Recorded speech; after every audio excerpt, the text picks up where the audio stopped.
चीन ने भी संकट से गुजर रहे दोस्त पाकिस्तान की मदद के लिए शर्त रखनी शुरू कर दी है।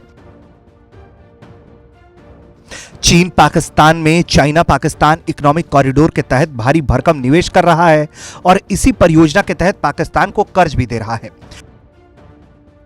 एक्सप्रेस ट्रिब्यूनल की रिपोर्ट बताती है कि चीन ने पाकिस्तान को सीपीईसी के मेन लाइन 1 प्रोजेक्ट के लिए $6 अरब का कर्ज देने के लिए अतिरिक्त गारंटी देने की बात कह दी है। ट्रिब्यून ने लिखा है, पाकिस्तान की आर्थिक स्थिति डावाडोल होने की वजह से चीन ने पुख्ता गारंटी पर ही लोन देने के लिए कहा है। पाकिस्तान चाह रहा था कि चीन उसे सस्ती ब्याज दरों पर लोन दे दे, लेकिन चीन इस बार छूट पर कर्ज देने के साथ कमर्शियल लोन भी देगा। आधिकारिक सूत्रों के मुताबिक पुख्ता गारंटी पर कर्ज देने का मामला 10 दिन पहले मेन लाइन 1 प्रोजेक्ट की फाइनेंसिंग मीटिंग के दौरान उठाया गया था। बातचीत में शामिल रहे पाकिस्तानी अधिकारी ने बताया है कि चीन ने बैठक के दौरान गारंटी का मुद्दा उठाया, लेकिन पाकिस्तान के साथ मीटिंग की फाइनल ब्रीफिंग में इसका जिक्र नहीं हुआ। इस साल अगस्त महीने में executive committee of national economic council ने $6.8 अरब के प्रोजेक्ट को मंजूरी दी थी। इस बैठक में फंडिंग से जुड़े कई मसले अनसुलझे रहे।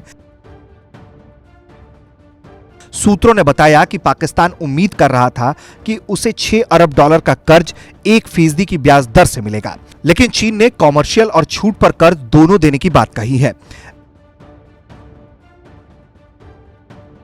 ML1 प्रोजेक्ट में पेशावर से कराची के रेलवे ट्रैक को अपग्रेड किया जाएगा। यह परियोजना सीपीईसी के दूसरे चरण का अहम हिस्सा है। पाकिस्तान के वित्त मंत्रालय के सूत्रों ने ट्रिब्यून को बताया कि पाकिस्तान ने रणनीतिक रूप से काफी अहम ML1 प्रोजेक्ट के लिए $6 अरब का लोन मांगा था और तीसरे दौर की हुई बातचीत में इसे लेकर कई चीजें साफ हुई हैं। हाल ही में पाकिस्तान को G20 देशों से कर्ज अदायगी को लेकर छूट मिली थी। G20 से सिर्फ गरीब देशों को ही यह छूट मिलती है। इसके बाद ही चीनी अधिकारियों ने कर्ज के लिए अतिरिक्त गारंटी की शर्त रख दी।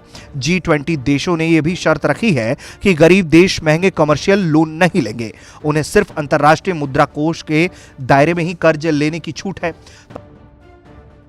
पाकिस्तान चाह रहा था कि इस परियोजना की 90% फंडिंग चीन करे, लेकिन चीन सिर्फ 85% फंडिंग के लिए राजी हुआ। पाकिस्तान रेलवे केंद्र सरकार की मदद के बिना अपने कर्मचारियों का वेतन भुगतान करने की भी हालत में नहीं है। पाकिस्तान के नए रेल मंत्री आजम ने भी ये संकेत दिए थे कि बदहाली की वजह से पाकिस्तान रेलवे बंद होने के कगार पर है। ब्यूरो रिपोर्ट, भारत तक।